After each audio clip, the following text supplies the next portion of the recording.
시험 출제 경향, 시험 출제 경향이라는 제목으로 말씀을 나누도록 하겠습니다. 사랑하는 성도 여러분, 오늘 2부 예배는 새학기를 맞는 자녀들을 위한 특별 예배로 드려집니다. 그래서 제가 말씀을 준비하다 보니까 아무래도 설교의 초점이 우리 자녀들에게 맞추어져 있습니다. 그래서 오늘 1부를 조금 다르게 준비해 봤는데요, 혹시 말씀을 들으시다가 별로 은혜가 안 된다 그러시면 목사님이 2편을 준비하신다고 힘드셔서 그렇구나, 이런 너그러운 마음을 가지시고 마음의 문을 활짝 열고 말씀에 귀를 기울여 주시면 감사하겠습니다. 사랑하는 성도 여러분, 오늘 예수님께서 시험을 받으셨습니다. 여러분, 예수님은 왜 시험을 받으셨을까요? 여러분, 우리도 인생을 살아가면서 시험 받을 수 있는데 마귀가 주는 그 시험 출제 경향 잘 파악해서 모든 시험 넉넉히 이기고 승리하라고 예수님이 먼저 시험 받는 모범을 보여주셨습니다. 여러분, 성경을 보면 시험은 주로 2가지 의미로 사용됩니다. 첫째로 하나님이 주시는 시험, 우리가 믿음이 있는지 테스트 해보고 우리의 믿음을 더욱더 정금 같은 믿음으로 세우기 위해서 하나님이 주시는 고난과 시련의 의미로 사용되어지는 시험이 있고요, 또 하나는 마귀가 주는 시험, 여러분, 우리를 유혹하고 올무에 빠뜨리고 넘어지고 죄짓게 만드는 템테이션의 시험이 있습니다. 여러분, 질문할게요. 마귀가 시험하면 무서워요, 안 무서워요? 여러분, 마귀가 시험하면 무섭지요. 작정하고 우리를 유혹하고 넘어뜨리기 위하여 눈 부릅뜨고 달려들면 겁이 납니다. 그런데 여러분, 더 무서운 것이 있어요. 마귀가 우리를 시험하지 않는다. 여러분, 이것은 더 무서운 일입니다. 마귀가 그렇게 신경 안 써도 된다는 거죠. 상관 안 하고 그냥 방치하고 내버려둬도 괜찮다는 거예요. 마귀가 전혀 신경 안 써도 되는, 믿음 없는 사람, 열정 없는 사람, 신앙이 바닥으로 곤두박질 쳐져 있는 형편없는 사람 되는 것, 어쩌면 이것은 마귀가 우리를 시험하는 것보다 더 무서운 일이라고 할 수 있습니다. 그러므로 만일 나의 인생 가운데 시험이 없다 그러면, 아니 도대체 마귀가 내 신앙과 내 믿음을 얼마나 얕잡아 봤길래 나를 시험도 하지 않나, 여러분, 조금은 영적인 불쾌감을 가질 필요가 있고요, 혹시 내가 시험을 받는다고 한다면 시험 찾아왔다고 너무 힘들어 하지만 말고, 그렇구나, 내가 훌륭한 믿음의 사람이기 때문에 마귀가 나를 이렇게 흔들고 유혹하는구나, 긍정적으로 여러분들의 믿음을 바라볼 필요가 있습니다. 바라기는 오늘 말씀을 통해 마귀가 주는 시험 출제 경향 잘 파악해서 모든 시험 넉넉히 이기고 승리하는 승리의 사람들이 되시기를 예수님의 이름으로 축원합니다. 옆에 분들에게 믿음으로 한번 고백해 줍시다. 승리하는 사람이 됩시다. 승리하는 사람 됩시다. 승리하는 사람이 됩시다. 여러분, 오늘 마귀가요, 예수님을 3번 시험합니다. 첫 번째 시험은요, 돌들로 떡덩이가 되게 하라는 시험이었습니다. 돌들을 가지고 뭐가 되게 하라고요? 떡덩이 되게 하라는 시험이었어요. 말씀을 한번 확인해 볼까요? 3절 말씀입니다. 시험하는 자가 예수께 나와서 이르되 네가 만일 하나님의 아들이거든 명하여 이 돌들로 떡덩이가 되게 하라 시험합니다. 여러분, 저는 이 말씀을 보면서요, 마귀가 좀 멍청한 것 같아요. 여러분, 예수님이 돌들로 떡덩이 만드는 것 할 수 있어요, 없어요? 할 수 있죠. 전능하신 예수님이 하지 못하실 일이 없어요. 당연히 할 수 있는 일, 어려운 일도 아닌데 지금 마귀는 너무나 쉬운 일로 예수님을 시험하고 있는 것입니다. 여러분, 예수님 제대로 시험하려고 했다면 어떻게 해야 되는가? 여러분, 지금 40일 줄이셨는데 더 굶어 보라고 50일, 60일, 80일 더 많이 굶어 보라고 시험하는 게 오히려 더 예수님께 어려운 시험이었을 것입니다. 이것만 봐도요, 마귀가 얼마나 지혜롭지 못한 존재임을 알 수 있습니다. 마귀는요, 우리가 멀리하고 대적해야 될 존재이지 결코 가까이 해서는 안 될 존재라는 사실을 이것만 봐도 알 수 있습니다. 여러분, 그런데 이 첫 번째 시험의 본질이 무엇인가? 마귀의 말만 들어보면 그 의도를 우리가 잘 모르는데 예수님의 말씀 들어보면 그 의도를, 그 뜻을 정확하게 간파할 수 있습니다. 답이 뭐예요? 마태복음 4장 4절 말씀을 보니까 예수께서 대답하여 이르시되 기록되었으되 사람이 떡으로만 살 것이 아니요 하나님의 입으로부터 나오는 모든 말씀으로 살 것이라 하였느니라 말씀하셨습니다. 여러분, 사람이요 하나님의 입으로부터 나오는 모든 말씀으로 사는 것, 여러분, 이것이 우리를 향하신 하나님의 뜻입니다. 그런데 보니까 마귀는요 이 말씀을 그냥 뒤집어 버립니다. 돌로 떡을 만들어 봐라 보니까 하나님 말씀 말고 떡 위에 살고 떡에 집중해서 살게 만들려는 마귀의 계략이고 책략이었습니다. 그래서 성경학자들은요 전통적으로 이 시험을 무엇이라고 해석하는가? 경제적 시험이다라고 해석을 합니다. 여러분, 제가 목회를 하면서 많은 사람들을 만나보니까요 사람들이 전부 다 떡을 위해 살아갑니다. 우리나라는요 의식주이잖아요. 그런데 이스라엘은 물이 귀하다 보니까 의식수입니다. 무엇을 입을까, 무엇을 먹을까, 무엇을 마실까 전부 다 이 염려와 고민에 살아갑니다. 나중에 내 인생 가운데 떡이 떨어지고 떡이 없을까 봐 걱정과 염려와 불안에 사로잡혀 살고, 혹시 다른 사람이 내 떡보다 더 좋은 떡을 먹고 있으면 나보다 더 훨씬 좋은 학벌의 떡, 물질의 떡, 명예의 떡을 먹고 있으면 마음 깊은 곳에 부러운 마음이 일어나고 내 자신이 왜 그렇게 초라해지고 그런 사람들과 함께 있으면 열등감에 빠지게 됩니다. 사람들은 어떻게 해서든지 좋은 떡 많이 얻어보려고 온갖 불법을 행하기도 합니다. 오늘 새학기를 맞이하여 우리 자녀들 오늘 본당에 올라올 건데요, 부모님들이 자녀들에게 무엇이라고 이야기하세요? 공부 열심히 하라고 하잖아요. 이유가 무엇이냐? 나중에 나보다 훨씬 더 좋은 떡 먹고 살기를 바라는 부모님의 간절한 바람과 소원이 담겨 있는 것이지요. 그런데 오늘 예수님 말씀 보니까 예수님은 무엇을 말씀하는가? 사람이 떡으로만 사는 게 아니다. 하나님의 입으로부터 나오는 모든 말씀으로 사는 것이다 말씀하고 있습니다. 떡 필요하지요? 예수님 그거 모르시는 분 아니에요. 그런데 예수님은 왜 이 땅에 오셨는가? 떡을 위해 살아가던 사람, 이제 그 인생의 방향을 바꾸어서 하나님의 입으로부터 나오는 모든 말씀을 따라 사는 사람으로 바꾸어 주시려고 예수님 이 땅에 오신 분이 바로 우리 주님이십니다. 여러분, 이 당시 예수 믿는 사람들은요 경제적으로 큰 어려움을 겪고 있었습니다. 예수님을 믿어서 하나님의 은혜와 복을 받아서 경제적인 부를 누리는 사람들도 있었어요. 감사하지요.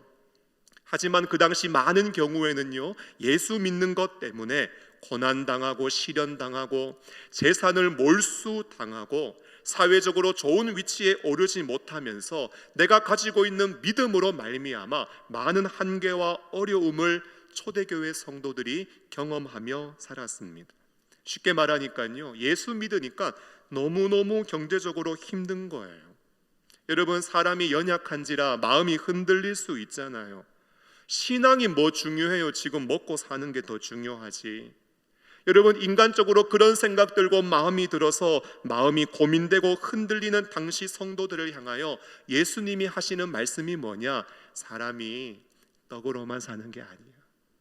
사람이 하나님의 입으로부터 나오는 모든 말씀으로 사는 거예요.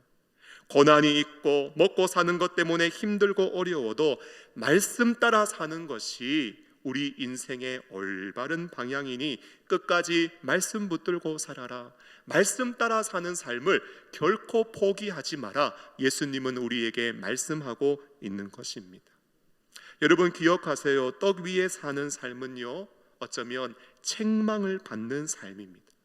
이스라엘 백성들이 바벨론 포로 생활에서 돌아와서 성전을 건축해 나가기 시작합니다.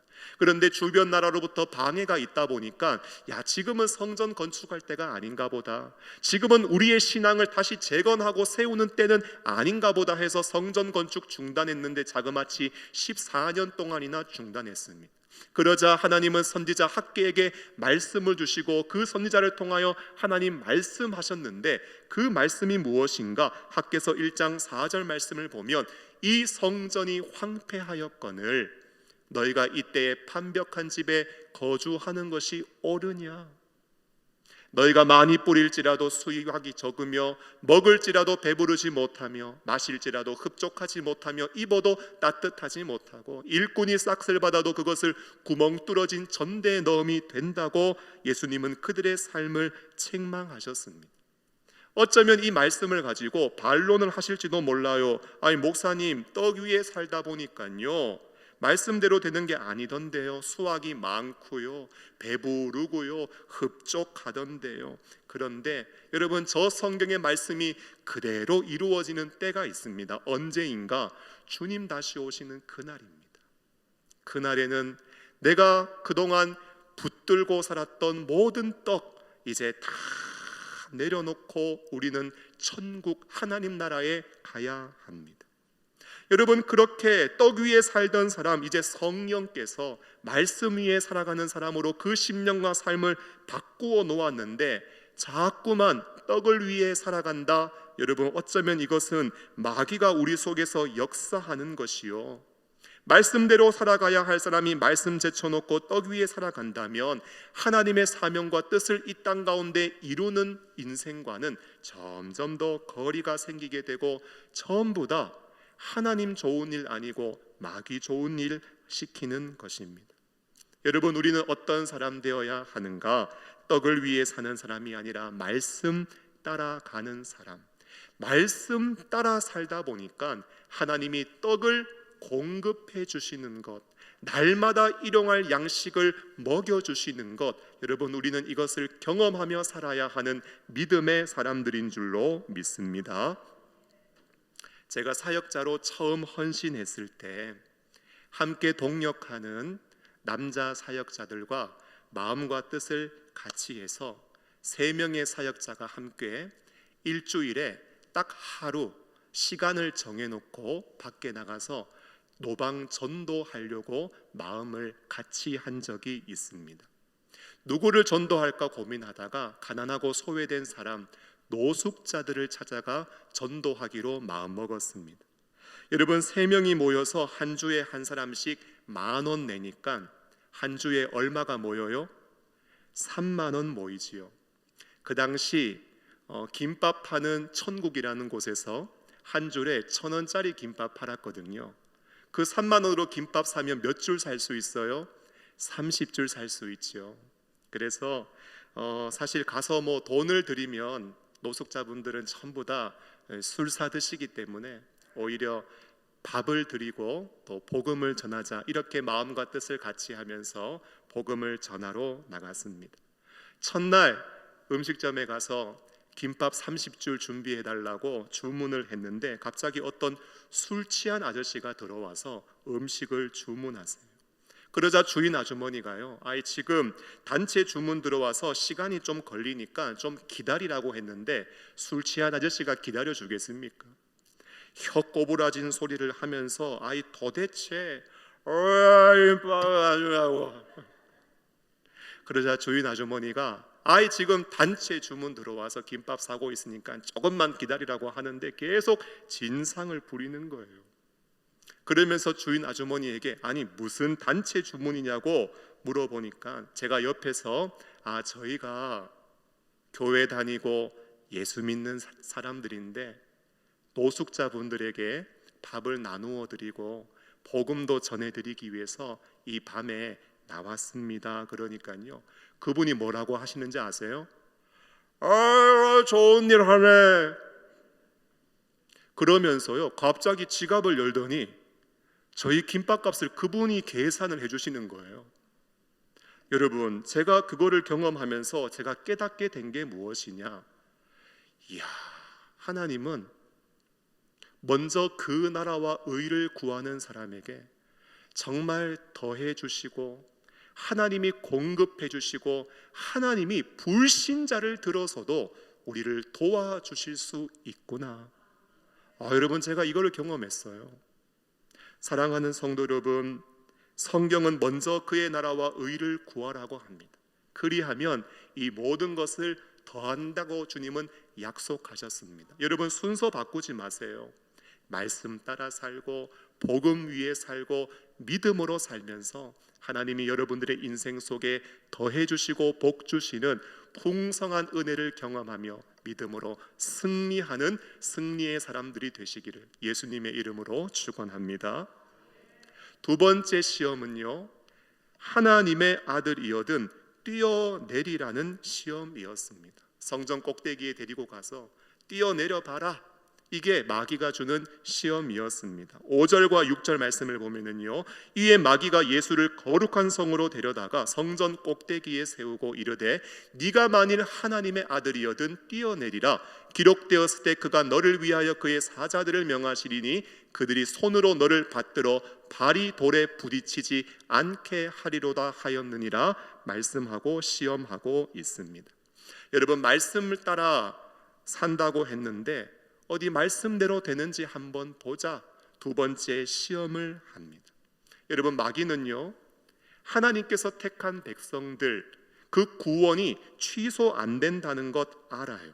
그래서 무엇을 하기 위해서 열심을 내는가? 우리가 하나님 믿지 못하고 말씀을 신뢰하지 못하도록 시험을 합니다. 그래서 하나님 말씀 신뢰하지 못하고 믿음을 흔드는 것, 여러분, 이게 바로 마귀의 시험의 본질입니다. 그래서 성경학자들은 이 시험을 종교적 시험이라고 합니다. 여러분, 질문할게요. 성전 꼭대기에서 예수님이 뛰어내리시잖아요. 그러면 기록된 말씀대로 주의 사자들, 천사들이 예수님의 발을 붙들어서 예수님 다치지 않도록 보호할까요? 안 할까요? 여러분, 말씀대로 보호할 것이고 정확하게 이루어질 것입니다. 그러면 성전 중간에 그 공중에 붕붕 떠 있는 예수님을 보면서 사람들은 우와 하면서 감탄할 거예요. 그런데 여러분, 기억하셔야 됩니다. 예수님은요, 이 땅에 공중 부양하기 위해서 오신 분이 아니에요.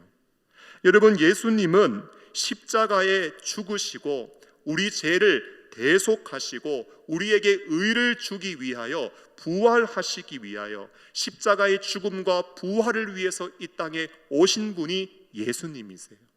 예수님은 십자가의 죽음과 부활로 하나님의 아들로 인정되셨지, 공중에 붕붕 떠가지고 신령한 기적 같은 모습으로 예수님은 하나님의 아들로 인정되는 것이 아닙니다.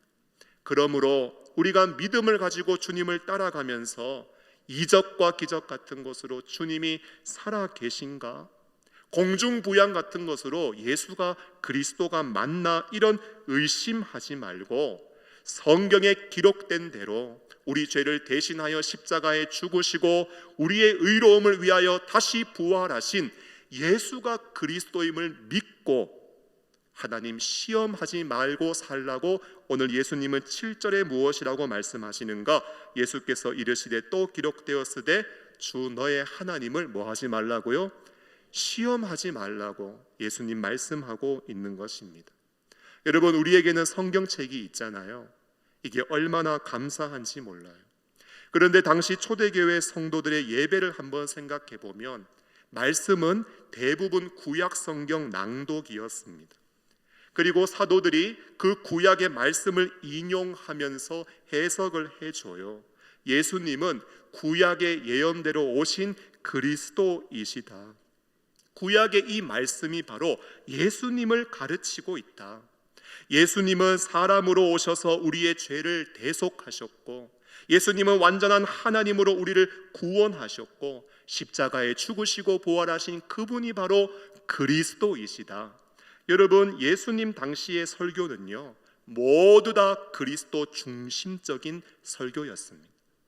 여러분, 예수님이 설교하실 때는 하나님 나라를 설교하셨지만, 사도들은 설교할 때마다 십자가에 죽으시고 부활하신 예수 그리스도를 증거하면서 성도들이 그 예수 그리스도 안에서 풍성한 은혜와 부요함을 누리도록, 여러분, 죄악된 세상 속에서 오직 하나님의 말씀을 따라 예수님의 가르침을 따라 거룩한 삶을 살고 이 땅 가운데 주님이 맡겨주신 사명 이루며 살라고 가르치는 것, 이것이 사도들의 설교의 주된 내용이었습니다. 그런데 이게요, 우리 믿는 자의 삶의 목적이고 교회가 이 땅 가운데 존재하는 목적이기도 해요. 예수님 전에서 사람들을 살리고 말씀을 가르쳐서 풍성한 은혜를 누리게 만들고 신실한 제자 되어서 교회를 섬기며 다시 세상에 복음을 전파하며 세상을 선교하는 일, 여러분, 이것이 말씀의 목적이요 교회의 목적인 것입니다. 그런데 마귀는요, 항상 이 부분들을 시험하고 이 영역을 흔들어서 말씀대로 살지 못하도록, 예수님을 의심하며 살도록, 말씀을 이 땅 가운데 이루지 못하도록 시험하는 거예요. 여러분, 당시 성도들이 참 안타까운 게요, 성경이 없으니까 무엇을 추구하는가? 아주 신비로운 기적과 경험을 목말라 합니다. 여러분, 그런데 이게요, 기독교에만 있는 게 아니라 모든 종교 안에서 다 있는 거예요. 영지주의와 은사주의 같은 신비한 경험, 신비한 체험, 감동적인 아주 감동과 흥분과 떨림을 추구하는 사람들이 교회 안에도 많이 일어났습니다. 예수님은 이런 사람들의 종교적인 심리와 성향을 알고 마귀의 시험에 유혹받지 않도록 주 너의 하나님을 시험하지 말라, 기록된 말씀을 통하여 증거되어지고 있는 예수가 그리스도이니 예수님 믿고 그 말씀 따라 살라고 우리에게 말씀하고 있는 것입니다. 여러분, 신비한 경험과 체험 너무 좋죠. 그런데 여러분, 거기에 너무 목말라 하시면 안 돼요. 저희 친구 중에 믿음 좋은 가문에서 자란 친구가 한 명 있습니다. 참 믿음 좋은 가문에서 모태신앙으로 태어나서 정말 어릴 때부터 엄마 뱃속에서부터 신앙생활 해왔는데 안타깝게도 그 친구가요, 신앙이 별로 안 좋았어요. 그런데 한 번은 그 친구가 허리가 굉장히 아팠습니다. 그래서 좋다는 이 병원 저 병원 약도 많이 써봤지만 병이 낫지 않았어요. 그러다가 신유 사역을 하시는, 몸을 치료하는 사역을 하시는 어떤 곳에 가서 한번 안수받고 왔는데 병이 나았을까요? 안 나았을까요? 안 나았으면 제가 이야기하겠습니까? 병이 나은 거예요. 그래서 저는요, 그 일로 이 친구 신앙생활 잘하겠다 생각했는데 여러분, 반짝 그때뿐이더라고요. 여러분, 성경 말씀은 정확해요. 믿음은 들음에서 나고 들음은 그리스도의 말씀으로 말미암는다. 여러분, 말씀 들어야 믿음 생기고 말씀 들어야 믿음이 강해집니다. 여러분, 체험과 기적으로 우리의 신앙이 결코 좋아지지 않습니다. 여러분, 몸 관리 잘못하니까요, 그 친구가 또 아팠어요. 여러분, 어떻게 했을까요? 다시 안수 받으러 가서 머리 들이댔죠. 여러분, 고쳤을까요? 못 고쳤을까요? 어떻게 아세요? 못 고치더라고요. 여러분, 그런데 그 친구가 돌아와서 하는 말이 뭔지 아세요? 지난번에는 고치더니 이번에는 못 고치네. 여러분, 감사한 게 아니라 마음에 하나님을 향한 원망과 불평을 가지더라고요. 여러분, 신비한 체험에 목말라 하는 사람들의 신앙 패턴이 그래요. 무엇인가 감정적인 감동이 있으면 은혜가 되고 없으면 불평이에요. 만일 그 친구가 말씀 중심의 신앙이었다면 하나님이 그 믿음의 여정 속에 나타내 주신 놀라운 기적으로 인하여서 감사했을 것이고, 만일 그렇지 않는다 할지라도 구원의 은혜에 대한 감사의 마음 잃어버리지 않고 언젠가 마지막 날에 이 육신의 장막 훌훌 다 벗어버리고 절대 아프지 않고 병들지 않고 썩지 않을 영광스러운 몸을 내가 입을 때가 있다라는 그 사실을 소망하면서 흔들림 없이 믿음으로 살아갔을 텐데, 여러분, 말씀 중심의 신앙이 아니니까 자신의 경험과 체험에 따라서 의심이 생기고 불신이 생기고 결국은 변심까지 가는 안타까운 모습을 보게 되었습니다. 사랑하는 성도 여러분, 의심은요 마귀의 역사입니다. 하지만 확신은 성령의 역사입니다. 오늘 성경은요 예수가 그리스도임을, 십자가에 죽으시고 부활하신 그분이 우리의 구원자이심을 증거해주고 있습니다. 신령한 체험에 유혹당하지 마시고 말씀 중심, 예수 중심의 신앙 끝까지 지키며 나아가는 승리의 사람들이 되시기를 예수님의 이름으로 축원합니다. 마지막으로요, 내게 경배하면 모든 것을 주겠다는 시험입니다. 여러분, 8절과 9절 말씀을 보면 마귀가 또 그를 데리고 지극히 높은 산으로 가서 천하 만국과 그 영광을 보여 이르되 만일 내게 엎드려 경배하면 이 모든 것을 내게 주리라 시험했습니다. 그러자 예수님은요, 사탄아 물러가라, 기록되었을 때 주 너의 하나님께 경배하고 다만 하나님만 섬기라고 예수님은 말씀으로 시험을 물리치셨습니다. 여러분, 이 시험을 학자들은 정치적 시험이라고 합니다. 헛된 영광으로 유혹하면서 경배의 대상, 섬김의 대상 바꾸라는 것입니다. 여러분, 안타깝게도요 사람은요 그 마음 깊은 곳에 높은 곳을 추구하는 욕망을 가지고 있습니다. 높이 올라가서 천하만국 다 내 손에 넣고 다스리면서 좌지하고 우지하고 싶은 내 왕국을 만들려고 하는 어둡고 검은 마음들이 있습니다. 예수님 당시에 바리새인과 사두개인들, 종교 지도자들도 그랬습니다. 사람들에게 얼마나 경건해 보였는지 모릅니다. 하지만 예수님이 땅에 오셔서 그들의 속에 있는 거짓과 교만과 불의한 시커먼 속내를 다 드러내시고 폭로해 주셨습니다. 그런데 그 사람들만 그랬나요? 안타깝게도 예수님 따라가는 제자들도요, 예수님 제대로 알지 못하고 예수님 높은 자리에 올라가시면 나도 그 옆에서 한 자리 차지해야지, 여러분 거기에 목숨을 걸었습니다. 그런데 이 모습이 제자들만의 모습은 아니에요. 참 사람이 신기한 게 완장 하나 차잖아요. 그러면 얼마나 이렇게 목이 뻣뻣해지는지, 그리고 얼마나 그 자리에서 알게 모르게 자신의 이익을 챙기고 배를 불리는지. 여러분, 저도요 예수님 믿을 때 모든 것 다 버리면서 주님을 따라가기로 결단하면서 이 길에 들어섰거든요. 그런데 와서 보니까요, 종교의 영역 안에도 목회 성공이라는 주제 하에 많은 사람들이 세속적 성공을 꿈꾸고 있는 것을 보게 되었습니다. 그래서 제가 교회를 섬기면서도요, 무엇인가 안 받는 이유, 봉투에 손도 안 대는 이유, 여러분 제가 타락하지 않으려고, 변질되지 않으려고, 이 믿음 순수하게 순결하게 잘 지켜나가려고 여러분 몸부림을 치는 것입니다. 여러분, 사명을 잘 감당하다가 뭐 잘 될 수도 있고 안 될 수도 있죠. 그러나 중요한 핵심이 있다면 맡은 사명에 충성했는가, 여러분 이것이 하나님이 우리를 바라보시는 평가의 기준이 되는 것입니다. 오늘 예수님은요, 다만 그를 섬기라, 오직 하나님만 섬기고 올바른 섬김의 모습을 가져가라고 말씀하시면서 마태복음 20장 28절에 예수님도 이 땅에 오신 목적이 무엇인지 분명하게 말씀해 주셨습니다. 한번 읽어보실까요? 시작. 인자가 온 것은 섬김을 받으려 함이 아니라 도리어 섬기려 하고 자기 목숨을 많은 사람의 대속물로 주려 함이니라. 아멘.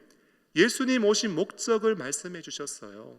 여러분, 당시 초대교회는요 점점 조직화되고 체계화되어져 갔습니다. 그 이유는 복음 사명 잘 감당하기 위해서 이런 조직과 체계도 만든 것입니다.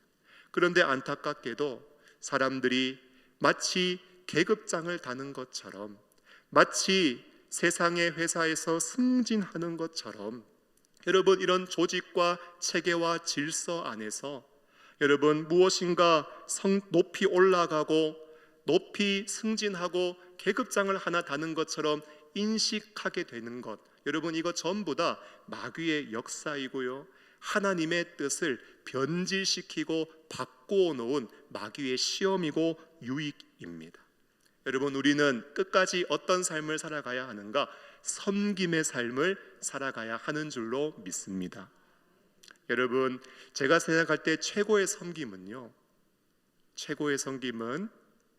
주님의 말씀에 순종하여서 이 땅 가운데 주님 알지 못하는 사람들에게 예수님을 전하는 것, 이게 최고의 섬김이 아닐까 생각을 해봅니다.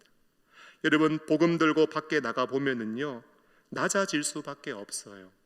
겸손해질 수밖에 없어요. 그 사람들의 조롱과 욕도 그냥 다 감내할 수밖에 없어요. 여러분, 그렇게 전하다가 주님의 마음을 깊이 깨닫고 그 영혼들을 향한 아버지의 마음을 헤아리고 정말 그렇게 겸손한 섬김으로 이 땅 가운데 복음 전하며 살면 우리 교회와 우리 공동체가 정말 주님이 기뻐하시는 섬김의 공동체로 아름답게 세워지고 도약하게 되는 줄로 믿습니다. 보니까 오늘까지 신청 마감이네요. 나가실 때 그냥 가지 마시고 다 신청해 주시고 함께 이 땅 가운데 복음을 전파하며 많은 영혼들이 하나님 섬길 수 있도록, 하나님 예배할 수 있도록 많은 영혼들을 살려내는 열정 있는 증거자들이 될 수 있기를 예수님의 이름으로 축원합니다.